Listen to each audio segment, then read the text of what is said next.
Welcome on to this episode of the Faster Beyond 50. My name is Brad Nadalt. We've got the coach Lindsay Parry with us today. And today we've got a very special guest joining us. We head to North London to catch up with one of the members of the Coach Parry Faster Beyond 50 community. Got a pretty cool story to share and going through some struggles at the moment. We're going to see if we can help him along the journey as he heads towards the New York Marathon. Before we get into that though, Linz, nice to catch up.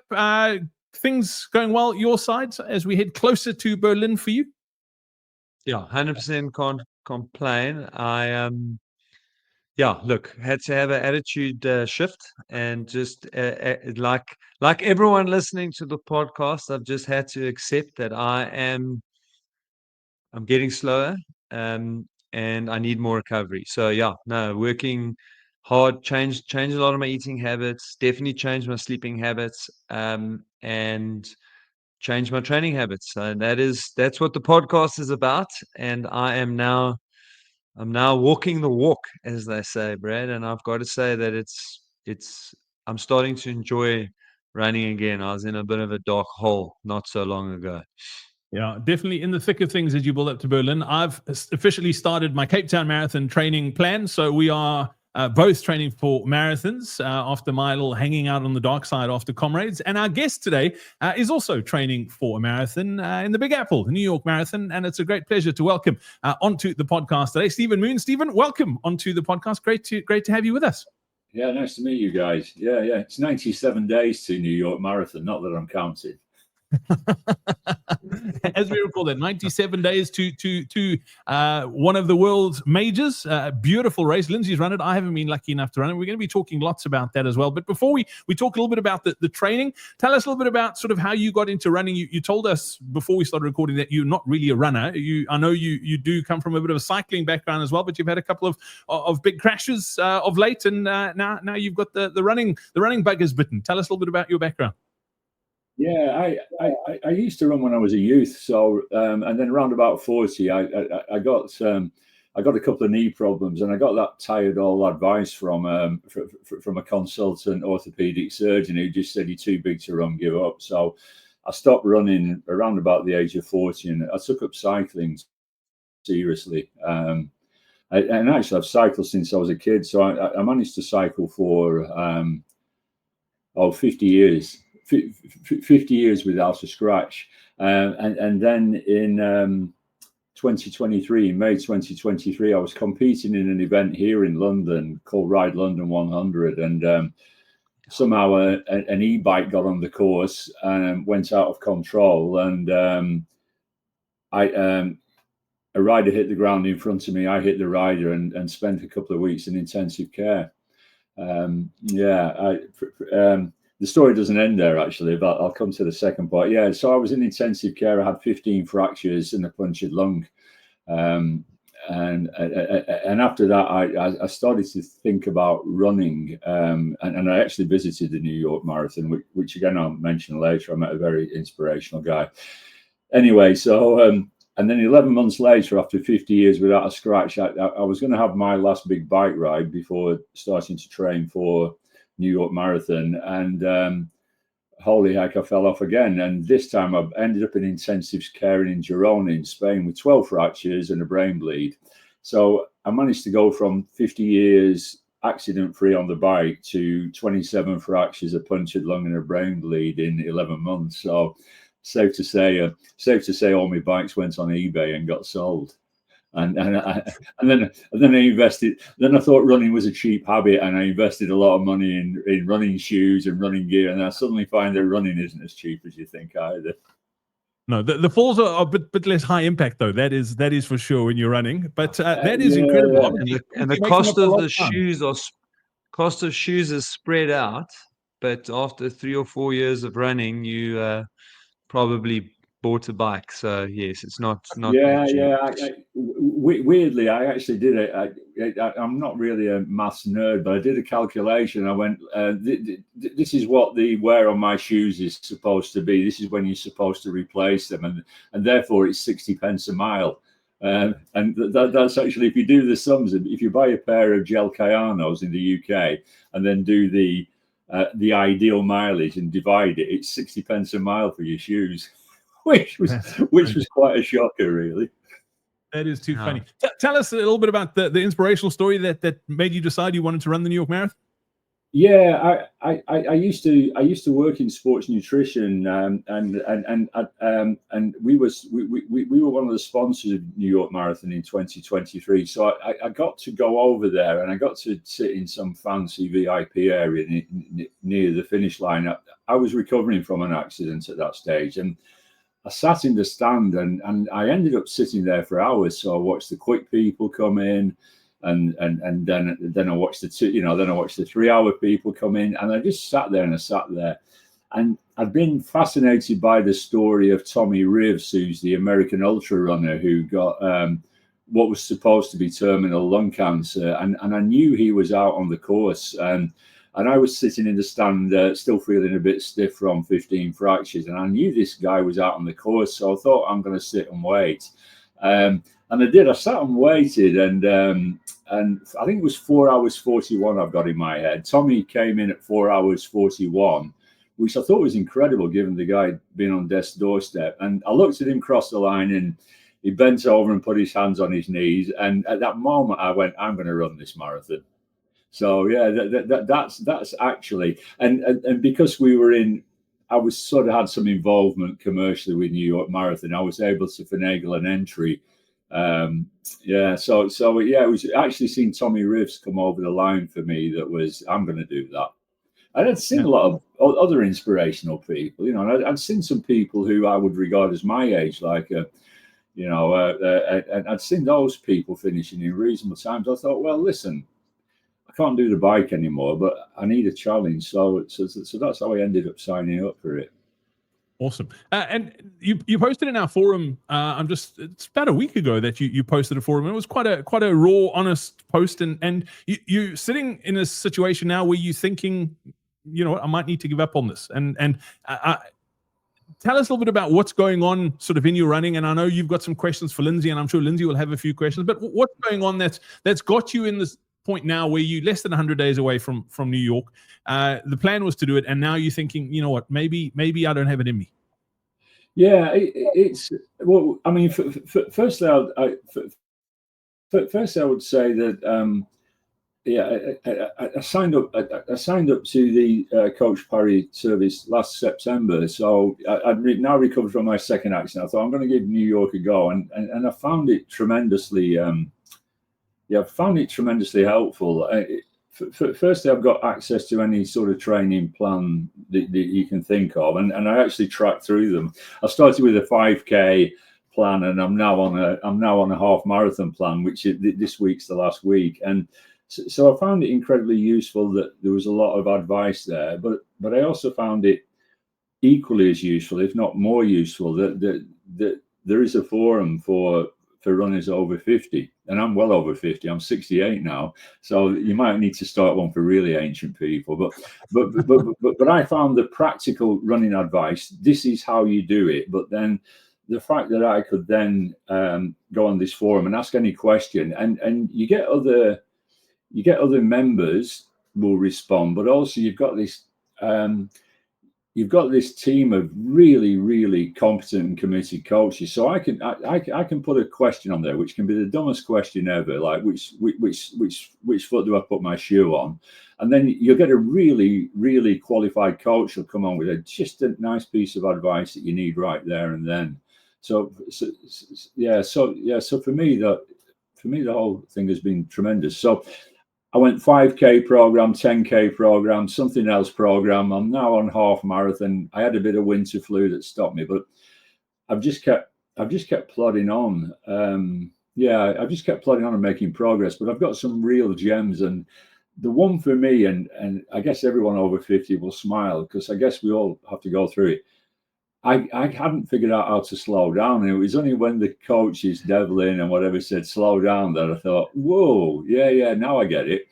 And even not only slow down, but every couple of kilometers walk for 90 seconds, and yes, since then my running's really it's really improved. Slowing down has sped me up, really. Yeah, sped me up. I had to do the nerdy bit again. After saying I'm not a nerd once, I now did another nerdy bit. What's the average finishing time for a 65 to 69-year-old in the world's major marathons? And the answer is 5 hours 45. And Nice. and then I figured out the pace that I think it was Devlin, because all the coaches have been great. I think the pace he set me was when you work it out, including the walk, it's 5.5 hours. And I thought, bang, I can probably do this now. You know, if I can do this slow plod and walk every so often, I can probably finish in an average time. And an average for a guy who's been through what I've been through would be more than a victory. I love that. Yeah, that's where I'm up to. I mean, yeah. I don't know if that makes sense, but that's how I got to where I am right now. Yeah. Stephen, you did say before Lindsay jumps in, but you did say in the post that you're not sure what body's going to pitch up on. Yeah. Tell me a little bit about that, because I think a lot of us can resonate. I've been joking with Lindsay this morning that I feel like my body's about to pack up, and I'm just on 50. It's an absolute mystery. It's an absolute mystery. So, I mean, I even got a rap over the knuckles from Coach Devlin one day, because I'd set off running, and at 4 kilometers, I thought, I don't feel too good. And then at 10 kilometers, I thought, I feel really good. And then I run my first ever half marathon, and I could have kept going. And then when Devlin found this out, he said, you're supposed to increase your mileage 10% a week, not just like do an extra hour. My program was, I just kept running. And to be honest, I could have kept running, but then some days, I think a couple of days before I'd written that post, I set off, and I had it in my mind I could do maybe 20k, and I got to 15k, and my body just gave up, and I can't describe it.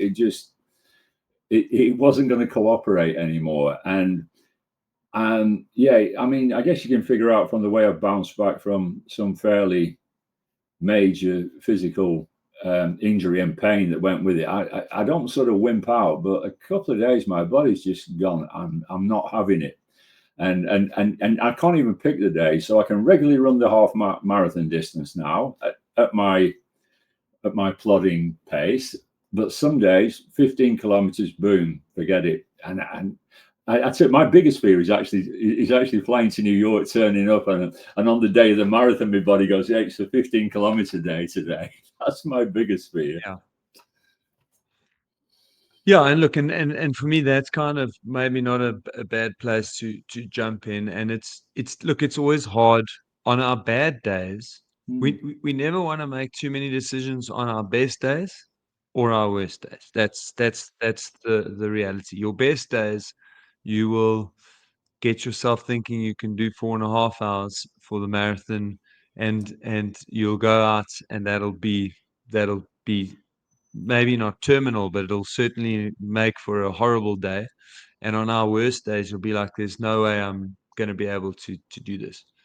But the good news is, firstly, the best piece of news is that there's no part of me that goes, Stephen's not going to finish New York. Okay. So I firmly believe that you can, and you will finish New York. Your body has been through a lot, so we don't want to, we have to acknowledge that. And you are having some consistent recovery challenges. So it's not just that 15k day that's bad, but that 15k day could well just be the culmination. And you figured out for yourself already that 3 days a week, more than 3 days a week of running is too much.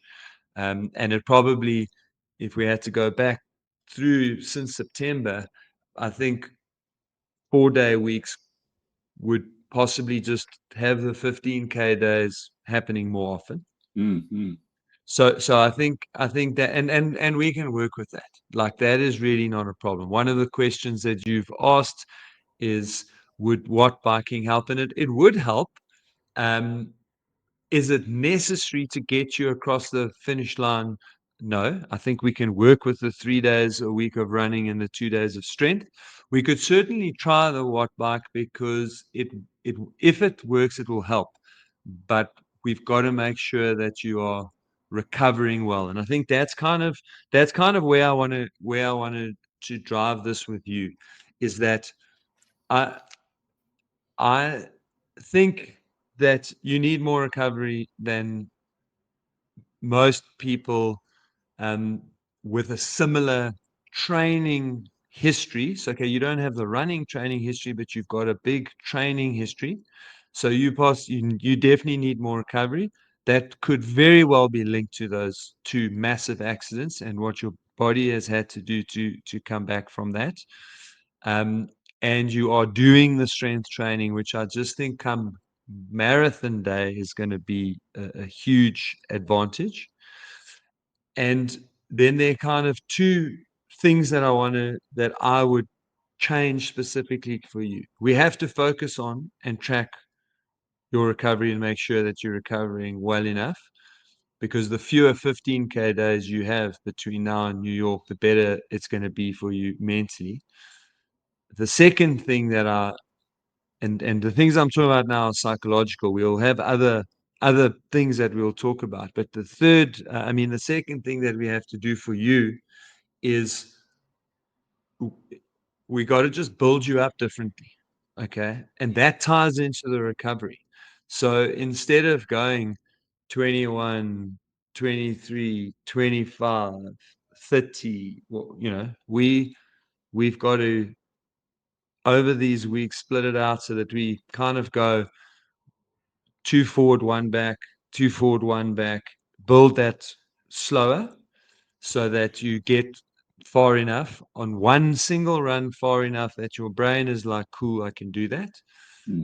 But then what I want you to remember always is that day that you ran the half, which you shouldn't have. You felt awful at 5, you felt great by 10. And I think by the time you get to New York, that's what you've got to hang on to, is that if by some very poor twist of luck, you end up having a 15K day at New York, you slow down, you take a step back, you walk a little bit more, you take in a bit more nutrition, because you will get through that period and have a good run. Do I suggest you do that in training? I don't, because I think that day is actually a day your body's telling you, I just need a little bit more recovery. But on race day, I'll be like, no, slow it all down, get through it, it'll pass, you'll achieve what you need to do, and you can recover after the day. So I think that's the answer. Whether I think you can do it or not, absolutely. And so we can unpack some of the practical stuff for sure, Brad. The things that are at your advantage are that you have done hard things. Now I'm not just talking about your accident, of course, but you cycled for 50 years, so you've done some hard things. So you know what that's like when you get to race day. You are committed. You've built up over a long period of time. You are getting some aches and pains, but as a rule, you haven't experienced injury. So you've built up in a way. You've done your strength training, and you've kept like a major debilitating training injury from cropping up. So these are all things that are playing in your favor. You worked for a nutrition company, but offline you made a comment around you just haven't figured out your this running and nutrition. And I feel like that's another corner that could probably really help you with your recovery and push out these 15K days a little bit. I mean that's all very helpful. Yeah, that's all very helpful. Anyway, I'm sure a lot of your over 50 clients talk to you about recovery. I've always, even on cycling, I used to cycle some big events. In fact, I've done the cycling event, the cycling equivalent of the New York Marathon. It was one of my toughest ever days on the bike. I've always found recovery hard anyway. I don't know why. I think I'm not naturally athletic, and I think whenever I'm out there, I always do a bit more instead of a bit less. So I've never really learned to do a bit less. So recovery's been hard, but once you get past 55, and then certainly once you get past 60, I mean, it's almost all about the recovery, and I'm not the best student at that. I don't know why. You know, when I've looked at sometimes the training programs had a delog week, and I thought, oh, I feel really good, and I've cracked on throughout the delog week. For a guy of my age, I just need to grow up a bit, you know. So I need to get the recovery right. The other thing that I'd have to mention in everything you've said there, which I thought was real wisdom, I think it's Coach Devlin and Nikki. They've put I think just do these 3 mobility exercises, a YouTube video, and that's become my religion. I've done that over the last few months, and I've gone from stiff as an ironing board and all the aches and pains hurting into, I mean, touch wood, I might even be able to do the splits this year, and it's just three simple exercises, and it sounds small. But it's been massive to me just doing those 3 exercises, and I've added a quad stretch on as well, just to help with knee problems. Absolute game changer. So recovery, yes. The mobility's been massive for me. I mean, you, Lindsay. I think you're the guy out of all your team who stresses strength most. I've done the strength training throughout, and some weeks, if I've had to miss a workout, I would miss a run rather than miss a strength workout, and that's been a massive difference. And I guess we'll end up talking about nutrition. For a guy who's worked in it for decades, I can't believe that I sometimes get my nutrition wrong. It's embarrassing. I always joke, Stephen, that like doctors' kids are always sick, mechanics' cars are always broken, and it's the same thing. I never thought of it that way. Yeah, I mean, here's a silly story, and I should be red faced from now till next month. So over the last few months, in sort of thinking about the marathon, I've actually dropped 11 kilograms in weight. So I'm 6'5". So I'm a big old unit, but I've actually now got down to 99 kilograms, and obviously you reduce calories, and to do so. And I only realized just literally this weekend, I've been going out and I've been fueling perfectly. Here's me gel, here's me chew, I've got that, and I'm still feeling tired. And it's so obvious. I mean, hit me over the head. So obvious. But I wasn't fueled enough when I stepped out the door. So I'm going out the door with not enough fuel in, and I'm fueling perfectly, and I'm still feeling tired. And then you can't make it up on the course. Once you're out there, you can't just have an extra gel and think you're all right. So even that kind of thing, my overall diet, I'm probably going out the door 500 calories light, you know, which is just a recipe for disaster.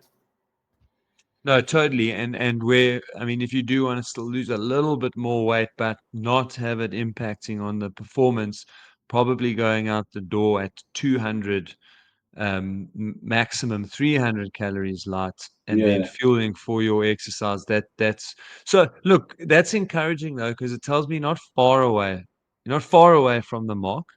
And at least you're aware of, you've worked in the industry, so you've got a little bit of an idea of what it is you should be doing. And I'm chuffed to hear that you're working out what you need and you're going out the door. So effectively your solve is fairly easy. You can either feel a little bit better between the runs, so you just increase your calories slightly, or carry on with your diet is the way that it is, but then during exercise, you don't quite double up, but you certainly 1.5 times what you think you need is what you take. Because that'll make a big difference. So like from my point of view, as you've been going through this journey from September, and specifically on the half marathon plan now, where obviously the volumes have gone up. I know there's no real predictability to the 15K day, as we've now taken to calling it. But is there a noticeable difference in how tired you are, or how long you feel like it takes you to bounce back between harder runs, longer runs? Can you pick up any kind of pattern there around what? Yeah, I don't. That's a decent question. Yeah, I'd never thought of it in that. I I actually bounce. I actually bounce back pretty quickly, and from a good run or a bad run. If you really press me, I'd say if I have what I call a long run, which is a long way short of running a damn marathon. If I have what I call a good run, I'd recover quicker. But even after a bad run, I find myself recovering quickly. As long as I get, as long as I sort of, as long as I refill the calorie bank when I get home, I tend to get some protein and carbohydrate down quickly when I get home. But yeah, I don't. If I've had a bad run, I don't sort of drag around for 3 days. I bounce back fairly quickly. Okay. Yeah, I sometimes wonder if it's psychological. You've had a bad day, and was it in my head? Because next day I can feel pretty okay. Look, it is, and that's normal. So this is the thing. Like, people often, oh, it was mental, and they think you've got a soft head, and it's not the case. We just have that's part of being human. Um, so look, I mean, just the conversation has made me more encouraged that you can do this. Okay. I mean, I'd just for my own interest, I'd gone and had a look and gone, okay, what is cutoff? Like, what are we dealing with here? And that's 6.5. That's 6.5 hours, which is close to 9:15. It's just let's call it 9:10 per kilometer. And so I know you don't want to be in the 6:25 window, but the point for me, I was like, nah, even on a bad day, you're going to do it. I Under 6 hours, so pretty close to the average, I think is absolutely doable. Just having a quick look through your training and where you are. And we've just got to, back to what I was saying a little bit earlier. We've got to build you up a little bit slower. You have to, when the down weeks come, you've got to take them. I think that's just really crucial for you. When the down weeks come, that's also, it's not just about your muscles, joints, ligaments. It's also about you refilling your tank. So in that week, you're going to carry on eating like you eat, because then by the end of the week, everything is back. Stores are good. Hopefully, you've provided enough protein. We've Yeah, fixed up as much of the damage as we can. So those, you just got to be a little bit more mindful, I guess, of recovery. The good news is that when you do that, you have recovered well. So and from, I don't think we have to avoid like a workout type. So do we need to be doing speed work and high interval, like high intensity sessions for you to finish New York? No. Should we do some of that kind of work? Yes, because we do want to keep you we want to keep your range of motion and your neural stuff firing, which is what those 3 exercises, that's really what they're doing, is they're just creating the mobility and the neural pathways for you to be able to do the things that you need to do. So those sessions, should they be a little bit easier? Yes, and we'll do that. And that will be so that we can do the longer runs. We will look at doing a watt bike session initially, and then you've just got to really keep a tab on kind of how you feeling through that process. But yeah, I mean, I really think you can do this, and you can do it without ruining yourself. Which, to be honest, that's actually more important for me. I'd hate for you to, like, absolutely drag yourself over that line. yeah, You've got very few positive memories from it, other than the fact that you ticked a box. I think we can get you there doing it so that it's hard, but a day that you can interact with the crowd. Remember what you did. Remember why you're doing it, and and then also not have, the other side of this coin is, I don't want you then battling for the next 6 months to get, to be able to stay healthy and keep up the momentum of what you've done over the last 18 months. You must be able to take a 2-3 week break, but then be able to get back into like a 5K plan, enjoying yourself, and that's the point. If you're over 50 and want to recover from sessions faster, run pain and injury free, and improve your endurance, then be sure to join Lindsay and I for our upcoming Faster Beyond 50 Masterclass. In it, we'll show you how we helped a 70-year-old run a 47-minute, 18-second 10K, and how you can take those exact same principles and apply them in your training. Simply scan the QR code that's on screen right now, or click on the link in the description below to save your seat in the training now. We look forward to seeing you there. Yeah. The last piece is the last piece has been the last piece you mentioned for me is incredibly important, because we all meet a couple of doom and gloom merchants in our lives, and I've had a couple of those people say, "Listen, you could do this marathon and ruin yourself forever," and I'm thinking, I wouldn't want to do that, because the sort of marathon is the marathon is just a signpost in a sort of lifelong journey for me. I come from a family that hasn't enjoyed the best health, and I'm a bit of the outlier, and I'm an outlier because of exercise. So I'm 68 now, and I'm currently, I don't know, running 40 kilometers a week. But if I look at all my health measures, training peaks, fitness, Garmin, VO2, all that stuff, you can argue about whether it's accurate or not, but it's all tracking the right way. So I've gone. Strangely, when I was a young guy, I was average to below average athlete, and now I'm 65. I'm outstanding, and the reason is because I'm still going. You've got to be in the game to improve, haven't you? And a lot of guys my age have given up. And I look around at some of my peers, and I've been to a couple too many funerals. And I think, I want running to be. I want to be doing it when I'm 78 as well. So I don't want this marathon to completely ruin me for months.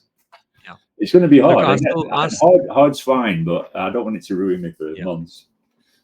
100%. So look, I'm a cross country guy, so I still run cross country, and there's a category for 80 to 85, and there are guys running, and that's one of my life goals. I'm still going to be doing cross country when I'm 80, 85. So no, but that is why this stuff is important to me, is just really keeping that stuff real, and and I think that's without you necessarily asking the question, I do kind of feel like that's the reading between the lines. It's like, I think that if you start the race on the 1st, 2nd, 3rd of November, I can't remember the exact date, you're going to finish. Yeah. But the question you're really asking us is, how sensible am I being to get there and do this? And we can do it sensibly. I think that's and that's important for me. Is that we do it sensibly, and that we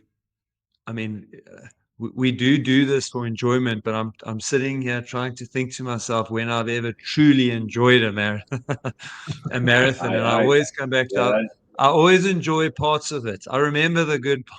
I remember the good parts. So, and that's just what we want. There must be some good parts, and you must be able to finish that line and go, "This is awesome," and phone your family afterwards and tell them I did this. And yeah, exactly. So look, Steve, I know you can do this. I really do have enough information to make it happen. Brad might have some more questions for you, but I hope you've got a couple of questions for me. Before that, if I can just add something, and this isn't a training thing, because obviously that's not my wheelhouse, Stephen. But just in listening to you talking and sort of where you're at from a headspace perspective, and is this sensible to do? Am I capable of doing it? And Lindsay, you could probably add in here too that obviously I've also come through, and it's so I love talking to bigger guys, Stephen. Like you 6'5", I'm 6'7". I'm about 30 kgs heavier than you, so I'm also definitely not built like a Kenyan marathon runner. That is for sure. So I can sort of feel, because I'm in the same sort of like body type, definitely not built for running.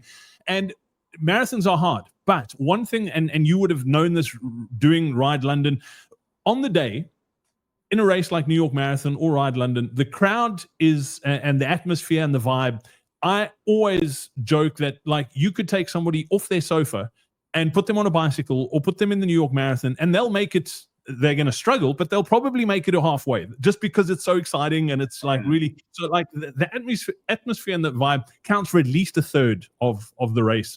You don't want to necessarily suffer for that third, but when you are doing a half marathon training plan as you are now, and where your head is at in that training plan, it's the peak part of that half marathon training. So you're tired, you should feel a little bit fatigued.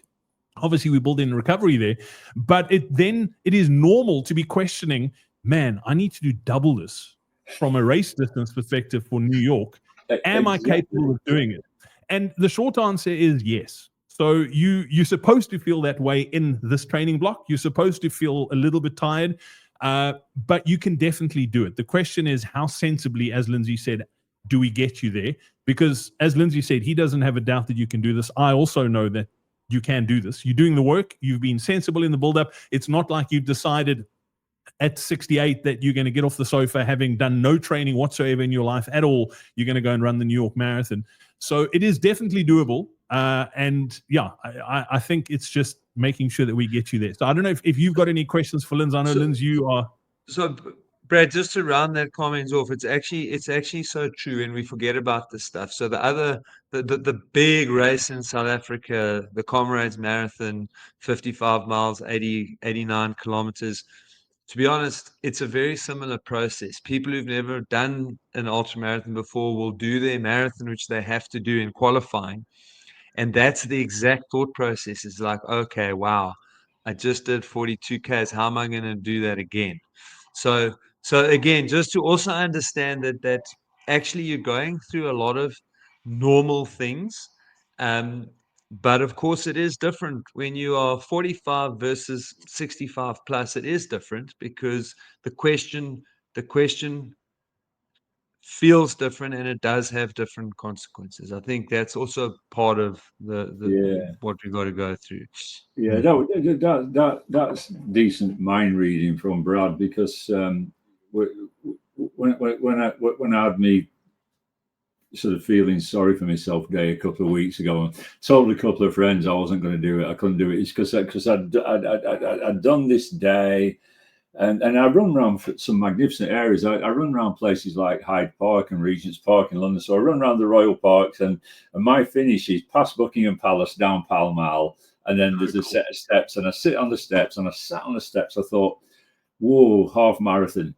There's no physical way. The human body can't go in 3 months from this feels hard to doing twice it. And on that day, I thought, there's no logic to my body will suddenly be able to do double what it's done today. And that was my sort of, I was going to say that, that was the day I thought, you're kidding yourself, mate. No, that is so normal. If you think about it, like when you go from 5Ks to 10Ks, where you've just run your first 5, you think there's no ways I can do double that. Never. But then a few weeks or a couple of months later, you end up running 10. You go, that's cool. And then you start thinking, I'm going to run a half marathon. And then you run a 10K and you go, there's no ways I can do double that.